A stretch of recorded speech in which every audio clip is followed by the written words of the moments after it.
tuo juttu. Näyttikö omalta koiralta? No näytti. Joo. Et se on ainut se ampuminen, että aikaisemmin ei ollut sitä reaktiota. Et siinä se oli mun mielestä Ihan voit sanoa isälle, että terveisiä vaan ja kiitti älyttömästi. Joo, kyllä, koska se näkyy kyllä selvästi. Että me jouduttiin laittaa tähän laukausaltis. Se pelästyi niitä tosi paljon. Se voi olla silti, että sinä saat varmaan totuutettua sen niinku kaukaa ja mutta pelästyi kyllä tosi paljon. Luoksepäästävyys, no se on +3 tämmöinen luoksepäästävä ja avoin ihan selkeästi. Se on, tykkää ihmisistä ja on tommonen ystävällinen kyllä ihmisille. Kovuus tai pehmeys, kuinka niin kun se koira muistaa asioita, ikäviä juttuja, mitä sille aiheutetaan tässä näin, niin kyllä se pikkusen muistaa. Se on +1 hieman pehmeä. Ja se ei varsinaisesti tullut esiin tuolla noissa muissa kohdissa, mutta kun minä sen kanssa taistelin ja rupesin tuijottaa sitä, niin se laski heti irti. Se osoittaa sitä pehmeyttä.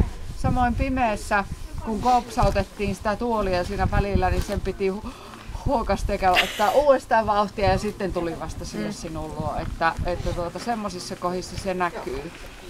Ja sitten tuolla seinälläkin myös niin siihen loppupelissä, vaikka se oli ihan tosissaan siellä, niin siellä loppupelissä hyvin selkeästi osoitti, että en tule sinun päälle. Älä lyö minua. Että semmoista pehmeyttä sitä on kuitenkin. Että se on niinku koulutuksellisesti aina kiva, jos koirassa on pikkusen pehmeyttä, niin se ei tarvii niinku joka asia vääntää rautalangasta sille. Temperamentti. Tää koira on +2 kohtuullisen vilkas. Se ei ole ihan niinku semmonen täpäkkä joka asiassa niinku keskity asioihin, vaan se on vähän semmonen loivaliikkeinen niin sanotusti. Hermorakenne. No plussan puolelle jää hermot, se on +1 hieman rauhaton. Se ehkä näkyy just siinä, että se pikkusen kuormittu, se vähän mieleskeli tuolla loppupuolella.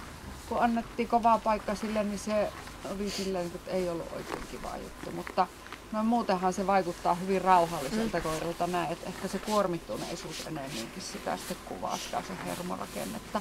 Ja tämä hermorakenne myös vaikuttaa siihen, että se on pelästynyt niitä paukkuja. Taisteluhalu. +2 kohtuullinen, se riittää sille moottoriksi.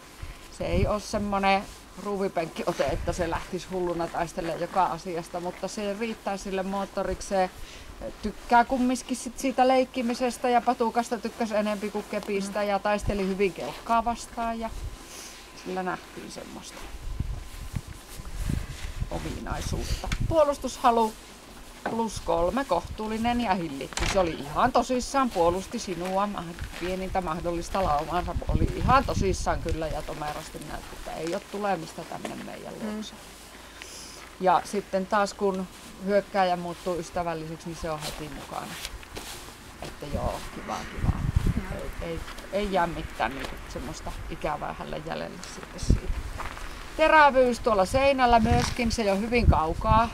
Minut sitten huomioi ja haukkuja ja oli siinäkin ihan tosissaan hyvin pitkälle, kunnes sitten ihan lähellä. Niin tosiaankin niin vetäytyi ihan taakse ja otsaryppyjä oli sen näköntellä. Vain lyö minua pientä koiraa. Ja tääkin ilman jäljelle jäävää hyökkäyshalua, mikä on tärkein. Eli sitten kun sinä tulet paikalle sen tuoksi, niin sille ei jää tarvetta enää sitten napsia ketään. Äiti on tässä hyvin rehellinen koira, turvallinen ihmisten kanssa. Toimintakyky. Kaiken kaikkiaan kuinka se koira toimii täällä joka paikassa, niin se on +2 hyvä. Että se tekee kaikki asiat, mitä sille annetaan tässä eteen, niin kaikessa se toimii. Tämä toimintakyky on niin kuin sen rohkeus jatkaa keskeytymättä itsenäistä toimintaa. Ja sitä sillä on. Pimeässäkin, vaikka se pehmeys pikkusen tuli välillä vastaan, niin sitten se kumminkin, mulle on annettu tämä tehtävä etsiä tältä mamma ja minä sen teen ja sinne se meni. Ja kelkan se selvitti tosi hyvin, mikä on toinen erikoiskoe tässä. Että miinuspisteitä täällä ei ole missään ja plussia tuli 174. Oikein kiva pakkaus kaiken kaikkiaan. Hyvä. Hyvä. Toivottavasti saat ne laukaukset jotenkin pelaamaan joo, sen pitää kanssa, ruveta mutta taas on varovainen. silleen lähteä lenkille. Joo, mutta varovaisesti.